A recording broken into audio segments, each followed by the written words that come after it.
Standard Mag. Standard Mag.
Paix et amour envers nous, Los Demos à toute la famille haïtienne de la RDC, plus précisément à notre messager, le grand maître Ndebokolo Sylvette Tirbis, et aussi à toute la famille haïtienne de la RDC. Aujourd'hui, dans le Loum national Ortaka 5, Loum national de la RDC, nous avons eu une grande journée dont ça a été d'abord notre dimanche de recueillement et aussi le festin de résolution des problèmes et en même temps aussi une conférence débat. C'est-à-dire, nous avons parlé comme thème dans notre conférence la fête de Saint-Valentin, la porte d'entrée des maris et femmes de nuit. C'est vrai, l'ordre des Aînés est une religion à part entière qui est en contact avec un groupe de 9000 anges noirs. Si nous avons essayé de parler de la fête de Saint-Valentin parce que ça a pris au moins la routine, c'est-à-dire même les musulmans, même les chrétiens, même les bouddhistes cherchent à fêter cette fête. Mais or, c'est aussi une porte d'entrée qui occasionne les maris et femmes de nuit. Vous allez me poser la question comment? Déjà, quand on dit la fête des amoureux, nous savons ce que ça donne. Dans les rencontres des amoureux, il y a à boire, il y a à manger et au finish, il y a les rapports sexuels. Or, quand les gens se côtoient, il y a ce qu'on appelle l'échange des esprits. Quand tu te croises avec une femme, sache que elle est en train de te donner 50% de sa partie physique et 50% de sa partie spirituelle. Or, c'est le spirituel qui domine le physique. Or, toi aussi, tu vas donner 50% de ton existence. Or, la cohabitation mutuelle nous expose à la décharge magnétique. Maintenant, en ce qui concerne notre sujet, mari et femme de nuit, posez-vous la question, quel âge avez-vous et combien de fêtes de Saint-Valentin que vous avez déjà y à fêter? Et vous avez fêté ça avec combien de gens? Ou combien de personnes?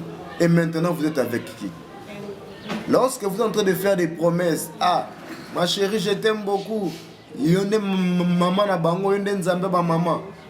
Yonde mère à motema. Mais le boisson na mère à motema, t'es-ce que mère à motema za? Webi ou alobaka.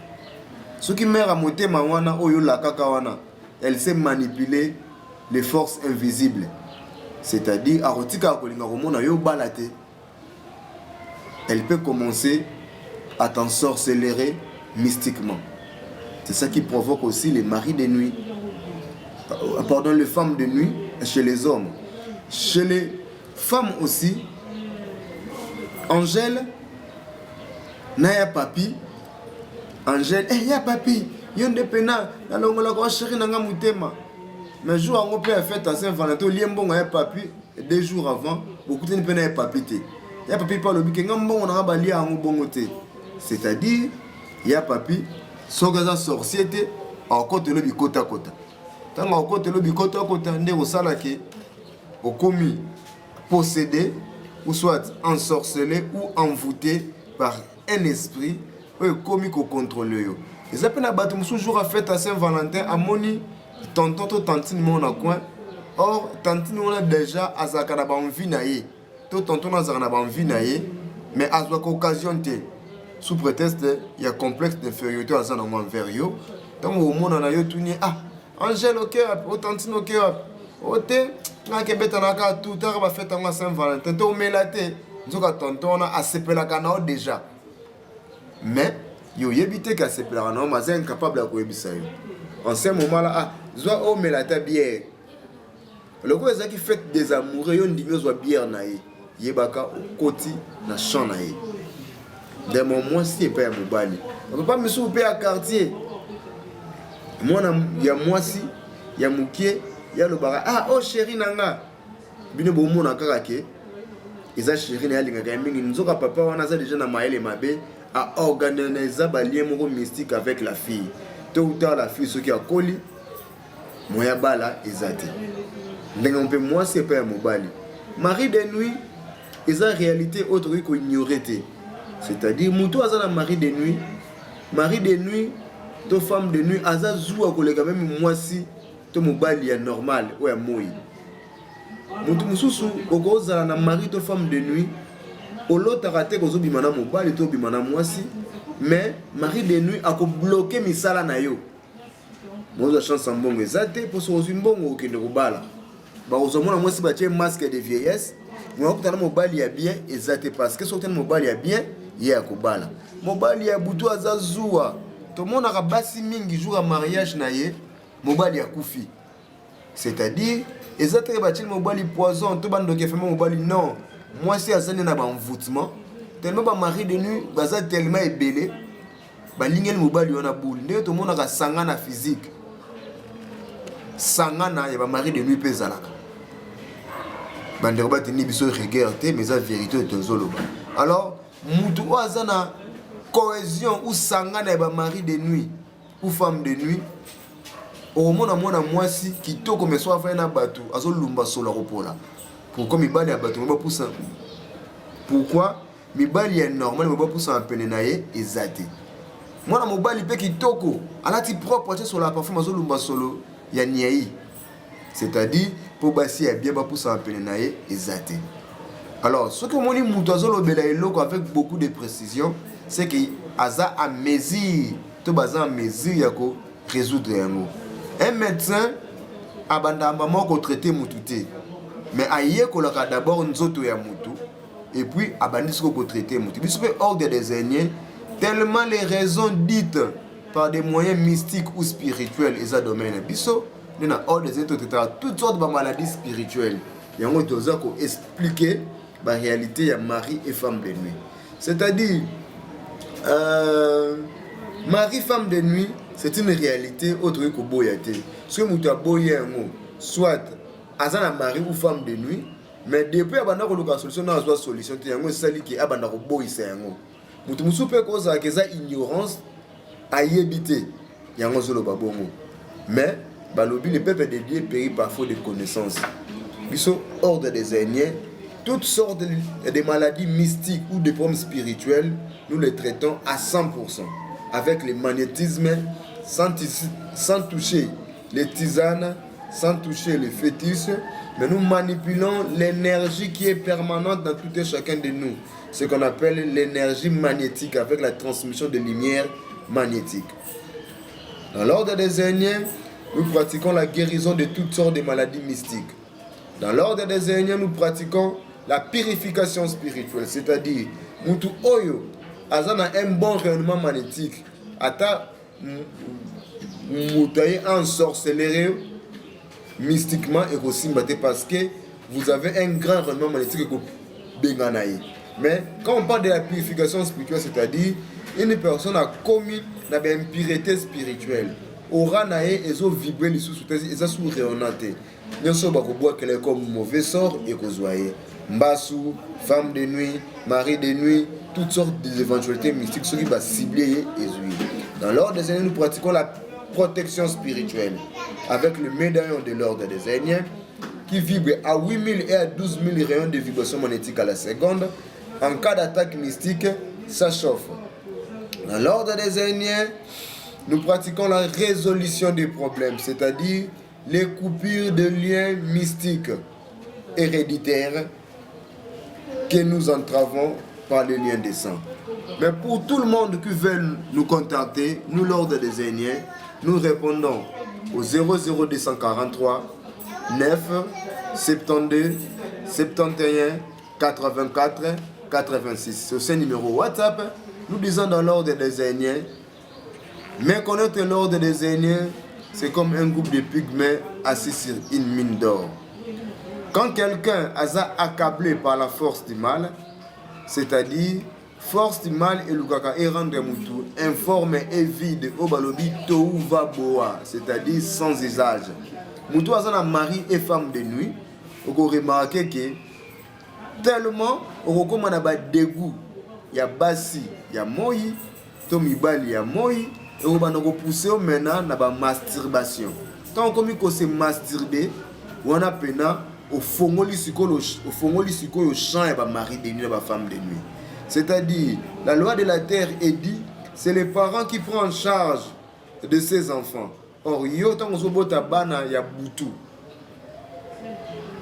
Il faut y bana wana balia kandenge nini ba mela kandenge nini. Mwana office ko sombele eleka ko sombele phosphantine. Bon mwana ya butu zo batalia kanini. Bana o ya butu ba komaka ba zombie. Komaka ba cauchemar ya ba parents. Au monde au boti bana normal mais bana ba mi ko envoûter bana ba ko mba kuluna o kama mais mwana ndeni alia ka bena ndaku ba parents ba sala ka famille ba stable mais ça kuluna, c'est-à-dire papa a se masturba quand la jeunesse na ye to maman se masturba qui avant le mariage mais sali que bana on a bazage jaloux contre ya bana oyo normal et puis comme on a que maman to papa tellement a développé ba masturbation mingi. Et ça dit que papa comme il y a dégoût, il y a maman. On ne pas comment on a dégoût et papa. Pour ça que na li bala na bino ta bo balani. Ce qui est ça dit que mari de nuit wana aza plus intelligent, a okanga mabota ya maman to ya papa. Soit a bloquer finance ya papa to ya maman pour que papa balate, pour que maman soit chance mi bala bete ba masque de vieillesse. Alors, la seule façon de lutter contre le mari de nuit, c'est juste par la purification spirituelle, le désenvoûtement et la dépossession, ainsi que la protection spirituelle. Pour ne pas être trop bref, tout ce pays mingi na ko festoyer na bande ensemble, les journées mongo zaki chargé, mais tellement nous ça na bisu saraka ka il faut que loba de tomber cause au moment que temps ko se changer na bande ko, mais to le belaki. La fête de Saint-Valentin, porte d'entrée de mari et femme de nuit. Yo mouto fête à Saint-Valentin. Mituna question, depuis où banda au fêter déjà combien de personnes? Est-ce que tu le besoin na bango? Est-ce que si ka ba kenda nini baloba po na yo? Peut-être on y a pe ba mbongo na bango. Parce que yo so lingo bala. Un homme sage voit le mal de loin. La meilleure façon c'est d'abord de se purifier, de se protéger pour que tant le mot bana processus noël libala aux anaba cauchemar te bandeko ba a besoin ba contacter biso. Nous sommes joignables au 00243 9 72 71 84 86. C'est aussi numéro WhatsApp. Je remercie Presse Amboka chinois Bité. Je remercie les maîtres Eddie Makelo. Je remercie la sœur Zizel Bidingwa, celle qui nous a occasionné cette cartelle.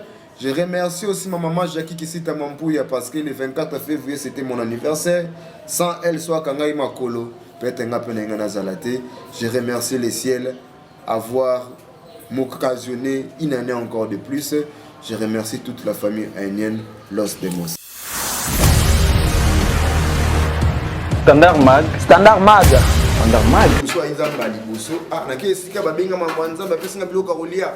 Ne akomela. basambela nde bao basambelaka na place tobetisa mona moto libaku oyokola te tokodéclare kakakakaka mpo edéranger fo ya baninga te. Père Céleste, Dieu créateur, purifie ses repas. Fois que nous avons des éventualités mystiques ou spirituelles, quand ça traîne, c'est accompagné avec les festins. En retour, il y a une plus de bénédictions et sont galabiso après les festins. Donc, tous les éventualités mystiques ou par rapport à différentes raisons des problèmes ou tout au vivant dans ces mots. Lorsque il y a un moment où sadaka. Or, sadaka na bango, ils ont une mauvaise intention, ils ont une chance. Mais biso festin, c'est pour alimenter l'énergie de prière. Et on a le autour qui festin et résolution des problèmes. Par rapport à l'éventualité auto qui nango, et c'est qui te implorer la hiérarchie divine à travers les anges noirs, à travers notre Père Céleste Oman, assister biso ainsi que un résultat concret dans un plus bref délai. Il y a un autre cas comme je peux expliquer. Merci beaucoup, Los Demos à tous, paix et amour envers nous.